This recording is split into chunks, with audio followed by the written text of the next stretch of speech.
Hai semuanya. Berjumpa lagi bareng Mimin Noba di sini. Mimin ucapkan terima kasih ya untuk para sobat Noba yang sudah memberikan support dan kesetiaannya sampai sejauh ini. Dan juga Mimin tidak akan bosan-bosan minum pil Tika Dewa agar terus kerja membawakan episode-episode berikutnya dari BTTH Keabadian Kaisar. Pokoknya jangan bosan-bosan untuk terus mengikuti kelanjutannya. Kalau tidak, Mimin akan membuat kalian tidak bisa tertawa atau menangis. Let's go, mari kita masuk ke dalam ilusi seni radionya.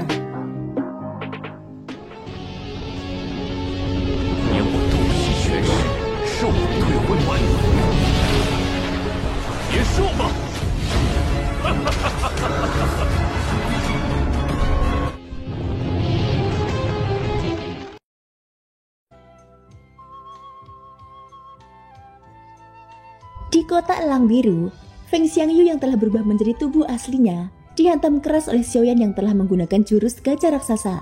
Tubuhnya yang besar bagaikan bintang jatuh saat menghantam sebuah alun-alun besar di kota di bawahnya. Benturan yang mengerikan itu menghancurkan seluruh alun-alun menjadi lubang yang dalam. Tubuh besar Feng Xiangyu juga terkubur dalam di lubang besar itu. Tidak ada jejaknya yang terlihat. Xiaoyan menghembuskan nafas panjang berisi udara keruh dari mulutnya saat dia berdiri di langit. Dia merasakan kekuatan yang melonjak dalam tubuhnya dan ekspresi terkejut tanpa sadar muncul di wajahnya. Pil tulang naga ini memang layak menjadi pil obat tingkat 6. Kekuatan yang terus-menerus dan melonjak seperti itu masih mampu menyebabkan kondisi keseluruhannya berada pada puncaknya bahkan pada saat ini. Di dasar lubang besar itu, cahaya keemasan menghilang dan Feng Xiangyu kembali ke wujud manusianya. Saat ini dia tampak seperti pengemis. Pakaiannya robek, rambutnya acak-acakan, dan wajahnya kotor. Seluruh tubuhnya bengkok, banyak tulang di tubuhnya patah, dan bahkan dadanya benar-benar remuk. Bekas kepalan tangan yang besar terlihat jelas di tubuhnya, dan darah sudah berceceran di sekujur tubuhnya. Wajahnya yang terdistorsi membuatnya tidak mungkin untuk mengenali identitasnya. Feng Xiangyu benar-benar dipukuli hingga seperti itu. Namun Xiaoyan tampaknya tidak punya niat untuk berhenti. Skill gajah raksasa menghilang dengan tenang, berubah menjadi cahaya keemasan yang memenuhi langit dan menghilang dari dunia. Setelah cahaya keemasan itu menghilang, tubuh Xiaoyan juga menghilang dari tempat itu. Hampir pada saat yang sama, tubuh kurus Xiaoyan tiba-tiba muncul di depan Feng Xiangyu di dalam lubang besar. Daging yang bengkak di wajah Feng Xiangyu menutupi matanya, mencegahnya melihat apa yang sedang terjadi. Namun dia tetaplah seorang ahli pengembalian asal, jadi dia masih bisa merasakan orang di hadapannya. Dengan kondisinya saat ini, dia tidak memiliki kekuatan untuk melawan serangan Xiaoyan. Bahkan jika dia berhasil melawan sesaat, dia akan dikalahkan oleh satu serangan. Baru pada saat inilah dia merasakan betapa menakutkannya pemuda berjubah hitam di depannya ini. Tak lama kemudian, Xiaoyan mengayunkan tinjunya lagi, menghantamkannya dengan dahsyat ke wajah Feng Xiangyu. "Manusia, berhenti di tempatmu!" Teriakan tajam dan ganas tiba-tiba menggema di kota Elang Biru. Saat suara ini terdengar, kepalan tangan Xiaoyan yang terangkat tiba-tiba terhenti. Seluruh tubuhnya langsung tak terkendali. Meskipun ia telah mengerahkan seluruh kekuatannya, ia masih tidak dapat mengendalikan tubuhnya. Pikiran Xiaoyan berdengung saat keterkejutan melonjak di dalam hatinya. Dia bisa merasakan kekuatan orang ini. Kekuatan yang dimilikinya mungkin bahkan lebih besar daripada Changsuan. Bahkan Patria Klan Murong, Murong Sun, tidak dapat dibandingkan dengannya. Sungguh kekuatannya mengerikan. Di tengah keterkejutan Xiaoyan, sehelai bulu melayang turun dari langit di atas kepalanya. Sebuah kekuatan yang sangat kuat tiba-tiba turun dan menekan kepala Xiaoyan. Namun tepat saat tekanan itu hendak mendarat di kepala Xiaoyan, suara kuno dan serak tiba-tiba terdengar dari Kastil Gusau. "Beraninya kamu menyentuh tamu klanku di kota Elang Biru milikku. Kau benar-benar tidak menghargai klan Murongku." Dengan suara ini, tekanan yang hendak mendarat di kepala Xiaoyan juga menghilang. Kau akan membela bocah manusia nakal ini!" Teriakan keras sekali lagi terdengar dari langit. Xiaoyan mengangkat kepalanya dan melihat ke atas. Dia terkejut menemukan bahwa tempat asal suara itu adalah salah satu dari 3 burung besar yang berkeliaran di langit. Kota Elang Biru bukanlah tempat di mana kau bisa bersikap kejam. Jika kau berani menyerang lagi, suara tua itu samar-samar terdengar. Hampir pada saat yang sama, gelombang energi tiba-tiba menyapu keluar dari Kastil Gusau. Sasarannya adalah 3 burung raksasa di langit. Ketiga makhluk besar itu langsung mundur ke kejauhan seolah-olah mereka ketakutan. Jelas bahkan mereka tidak berani menghadapi serangan seperti itu dengan mudah. Ekspresi terkejut muncul di wajah Xiaoyan saat melihat 3 burung besar itu buru-buru mundur. Mampu mengandalkan riak energi tak kasat mata untuk memaksa mundur ketiga orang ini. Betapa mengerikan kultivasi orang kuat misterius ini. Butuh waktu lama sebelum Xiaoyan yang berada di kota di bawah akhirnya menoleh. Dia benar-benar tidak menyangka bahwa dia akan dapat berulang kali bertemu dengan para ahli yang menakutkan seperti itu di wilayah barat yang tampaknya tandus ini. Benua Yuanwu ini benar-benar tempat dengan naga tersembunyi dan harimau yang berjongkok. Sulit untuk membayangkan pemandangan mengejutkan seperti apa yang akan ada di wilayah tengah yang misterius ini. Saat Xiaoyan berbalik, dia menyadari bahwa Feng Xiangyu telah menghilang. Dia memfokuskan pandangannya dan melihat bahwa Feng Xiangyu saat ini sedang duduk bersila di jalan di kejauhan. Energi yang melonjak dengan cepat menyebar di dalam tubuhnya. Dalam sekejap mata, sebagian besar luka di tubuhnya telah pulih. Melihat kejadian ini, Xiaoyan tidak dapat menahan diri untuk tidak mengangkat alisnya. Dia tidak menyangka Feng Xiangyu akan tenang secepat itu. Feng Xiangyu tidak memanfaatkan ketidakhadiran Xiaoyan untuk membalas dengan marah. Sebaliknya, Feng Xiangyu dengan bijaksana mundur agak jauh dan menggunakan waktu yang singkat ini untuk menyembuhkan luka-lukanya. Tampaknya Feng Xiangyu bukan orang bodoh. Dia benar-benar telah memahami sesuatu selama pertempuran itu. Merasakan tatapan Xiaoyan, Feng Xiangyu yang wajahnya masih sedikit terdistorsi, akhirnya membuka sepasang matanya yang sedingin es. Xiaoyan, gunakan seluruh kekuatanmu dan lawan aku secara langsung. Begitu dia selesai berbicara, gelombang tekanan garis keturunan yang kuat menyebar dari tubuhnya, berubah menjadi aura yang tampaknya material yang menyelimuti tubuh Feng Xiangyu. Jantung Xiaoyan berdebar kencang saat merasakan aura garis darah yang keluar dari tubuh Feng Xiangyu. Pada saat yang sama, dia tidak bisa menahan diri untuk tidak melihat ke tempat lain. Setelah memastikan tidak ada yang aneh, dia mengalihkan pandangannya kembali ke Feng Xiangyu. Kekuatan garis keturunan ya. Xiaoyan tentu saja sangat jelas tentang garis keturunan binatang iblis yang istimewa ini. Garis keturunan ini mirip dengan kekuatan garis keturunan Kan Xiao. Setelah digunakan, garis keturunan ini juga dapat meningkatkan kekuatan seseorang dalam waktu singkat. Dalam pertempuran tingkat ini, setelah kekuatan garis keturunan diaktifkan, pertempuran tersebut niscaya akan meningkat ke tingkat yang lebih tinggi. Namun disinilah letak masalahnya. Agar tidak ditemukan oleh anggota suku Heaven Demon Phoenix lainnya, Xiaoyan telah memikirkan segala cara untuk menyembunyikan garis keturunan naga Phoenix di tubuhnya sebelum dia datang ke sini. Ini karena begitu kekuatan garis keturunan naga Phoenix ditemukan oleh mereka, itu pasti akan membawa bencana yang menghancurkan bagi Xiaoyan. Oleh karena itu, selama pertempuran, terlepas dari apakah itu Xiaoyan atau Feng Xiangyu, jika salah satu dari mereka mengaktifkan kekuatan garis darah, itu mungkin dapat mengungkap fakta bahwa Xiaoyan memiliki garis darah naga Phoenix di tubuhnya. Xiaoyan hanya bisa berharap bahwa orang ini tidak akan menemukan apapun. Feng Xiangyu menghela nafas pelan dan perlahan berdiri dari tanah. Gelombang aura dingin dilepaskan dari tubuhnya dan membekukan tanah di sekitarnya. Jalan Agung Es, Domain Es, aktifkan. Saat Feng Xiangyu mengucapkan kata terakhir, ujung kakinya mengetuk pelan tanah yang tertutup es. Pada saat yang sama tubuhnya terbang ke depan. Lapisan es dingin menyebar dengan cepat di atas lubang besar itu. Dalam sekejap mata, lapisan itu telah menutupi kaki Xiaoyan. Feng Xiangyu yang terbang ke depan mengepalkan tinjunya erat-erat. Jalan Agung Es segera mengembun dan berubah menjadi tombak es di tangannya.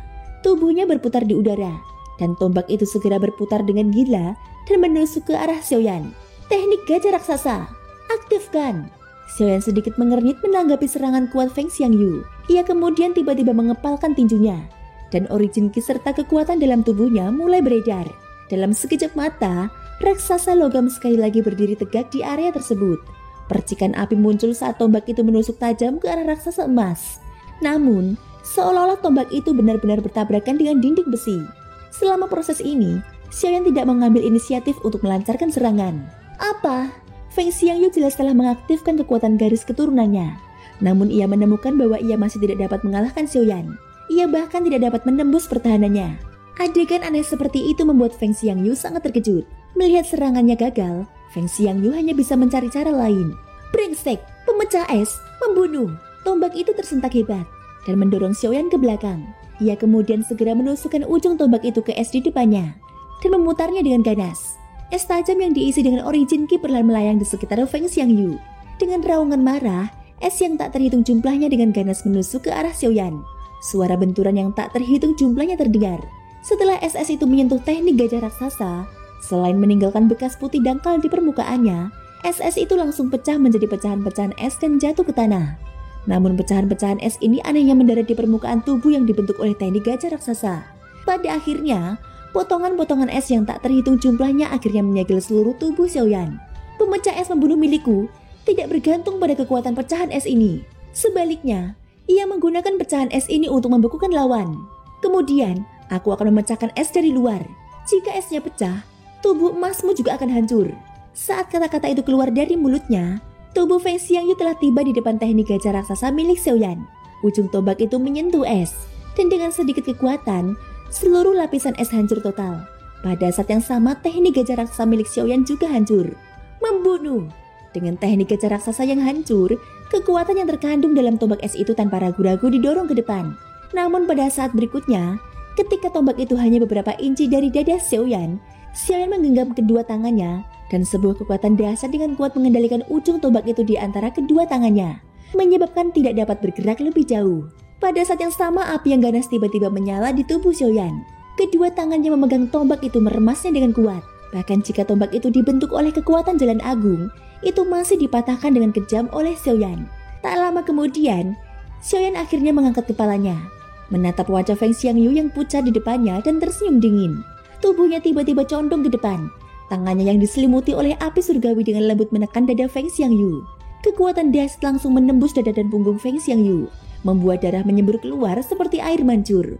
Kulit Feng Xiangyu yang baru saja membaik kembali pucat pasi. Sedikit kepercayaan diri dan keberanian yang telah dikumpulkannya juga telah dihancurkan oleh Xiaoyan dengan cara yang paling kejam. Tubuh Feng Xiangyu terlempar tak terkendali. Pikiran Feng Xiangyu benar-benar kosong saat keputusasaan memenuhi hatinya. Dia tidak membayangkan bahwa serangan habis-habisannya sebenarnya tidak sebanding dengan telapak tangan Xiaoyan. Xiaoyan tidak melanjutkan serangannya lagi setelah melemparkan Feng Xiangyu ke udara dengan telapak tangannya. Ini karena dia sudah merasakan dengan jelas 3 tatapan ganas yang ingin melahapnya. Jika dia terus melanjutkan, kemungkinan besar ketiga orang di langit itu tidak akan mampu bertahan lebih lama lagi sebelum Feng Xiangyu mengembuskan nafas terakhirnya. Dalam pertempuran hari ini, Xiaoyan telah berulang kali menghancurkan kepercayaan diri Feng Xiangyu, yang kemungkinan akan memengaruhi kultivasinya di masa depan. Seorang ahli transformasi asal dari wilayah barat kemungkinan akan menjadi iblis jati Feng Xiangyu di masa depan, sehingga menyulitkan Feng Xiangyu untuk membuat kemajuan lebih lanjut. Dengan demikian, Xiaoyan tidak hanya tidak membunuh Feng Xiangyu, ia juga telah melenyapkan musuh yang berpotensi menjadi masalah di masa depan. Bukankah ini ide yang bagus?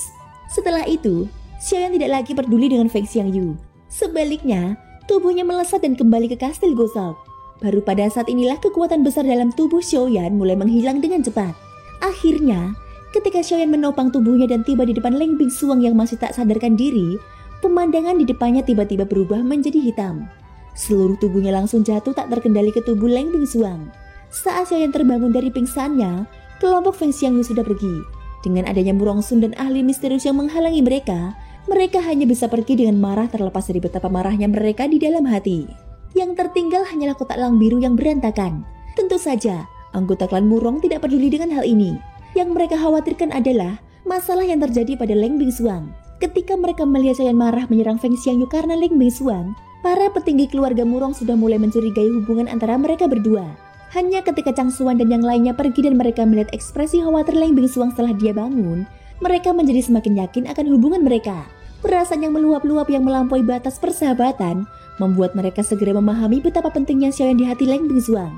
Tentu saja, tindakan Xiaoyan sebelumnya telah membuktikan identitas wanita ini kepada mereka. Sikap yang mendominasi dan tak terbantahkan seperti itu jarang terlihat di dunia.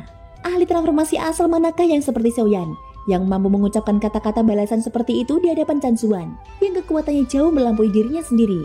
Seringkali, tindakan seseorang yang tampak bodoh sebenarnya dapat mencerminkan keberanian dan harga dirinya.